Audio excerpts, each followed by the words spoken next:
Hey guys, welcome back to another episode of I Am Your Man Snack. This is my man Mac, and we are going to move on to another theory in our defensive concepts. Yeah, so we've talked about blocking, parrying, Yep. Now we're moving on to slipping. Okay. Ooh. So slipping is basically avoiding the strike. You're making the strike not hit you, you're avoiding it, okay? Doesn't always mean we need to move our feet and run, okay? We can keep our feet still and we can use head movement to make those strikes miss us when we're talking about punches, okay? So we're gonna talk about punches first. We're really gonna break this down, get into these different techniques. So we're gonna talk about long range punches. We're talking about the jab and the cross, okay? When we're out at that green-yellow range, and they can step in, boom, and they can hit us with that jab. You know, how can we make that jab miss us? Yeah, and the purpose of having a good slip is it shortens your return line.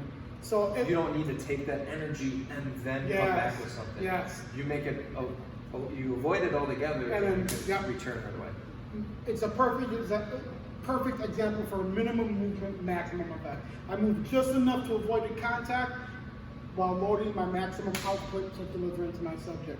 So Let's talk about the jab first. Yep, we're going to talk about the jab first. So the only variable really is like open and close stance. How you do it matters because there are different results that can happen, and we'll touch base with those later in the week. But for right now, keep it simple. So I'm going to throw my jab at Zach, and notice we're both in a closed stance. Okay? Same stance. Same stance. We both have our right legs in the back, so it's a closed stance situation. Yep.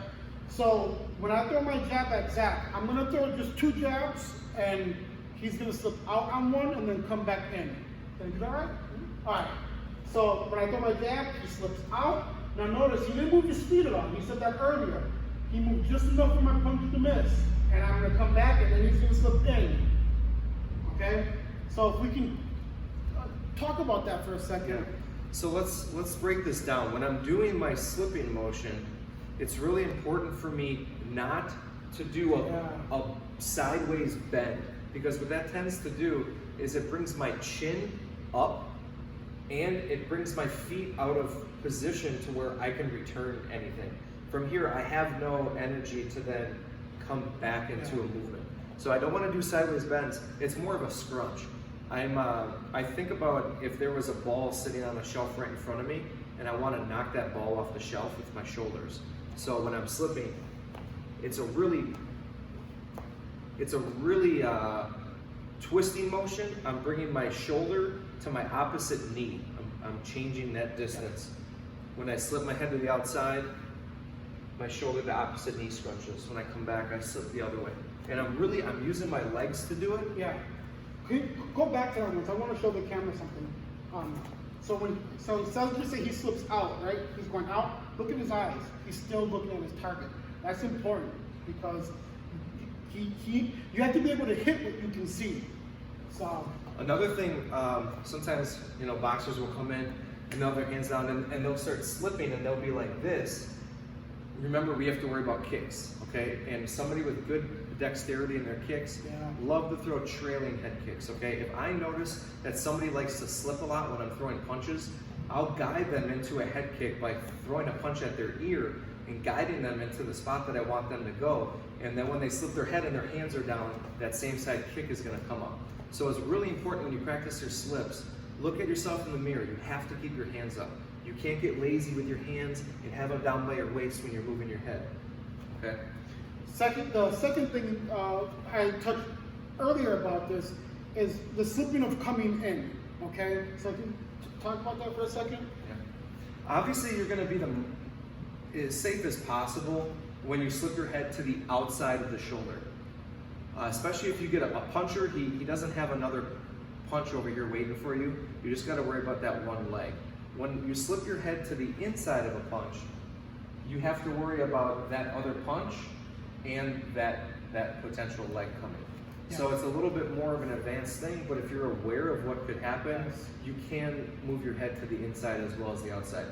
Mike Tyson did it a lot, where he'd slip to the inside, almost encouraging you to throw that right hand, and then he knows it, so he avoids that punch as well, and then comes with that nasty hook, that left hook. So both are totally acceptable. So find someone who you can do this with while we can't be at the gym, and then build from there. So what we're going to do right now is we just slip the jab. Now we're going to slip the jab cross. The mechanics do not change. They're exactly the same. And I'm gonna stick with keeping my head slipping to the outside of the shoulder. So when he throws the jab, I'll be out to my right and then to my left for the cross. And notice I'm staying forward in there. Even though those hands are coming at you, you can't get leaning back and scared of that contact. Yeah. Remember, keep your forehead Down. the major point of contact, your chin's down. If anything does hit, it's just gonna hit that. It's all fine. We want to stay in here because, like Solo had mentioned before, we make them miss. That's a great counter opportunity. Great counter opportunity. So there's one more slip we can do, which is more of like a little bob. I call it like when someone's going fishing and they bite the fish, or however the fish do the thing. Yeah. What is that thing? I don't know. It's a bobber. Yeah, bobber. Yeah. All right. So what I'm going to do is I'm just going to throw my jab back at Zach.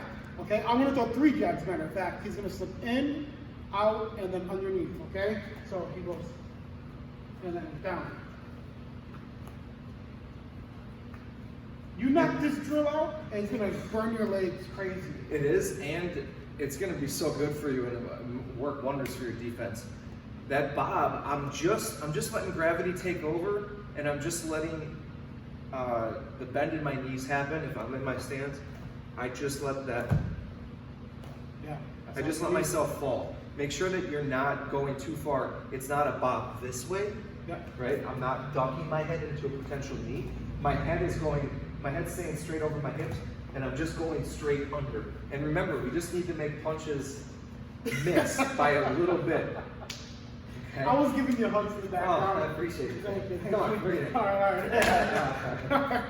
We just need to make that punch miss by a little bit. Doesn't need to be drastic. When you're slipping, you don't need to be way down here and way down here.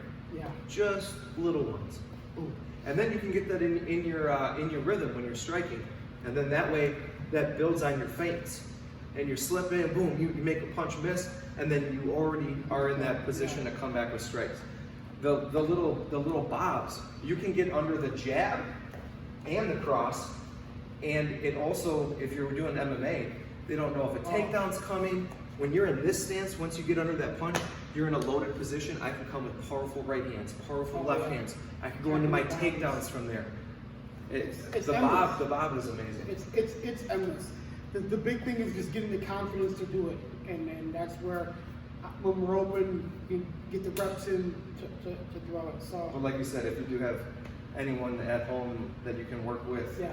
You just take it slow and get this in your muscle memory. So with that being said, guys, we'll wrap today up, and then we'll see you guys again tomorrow. All right, thanks.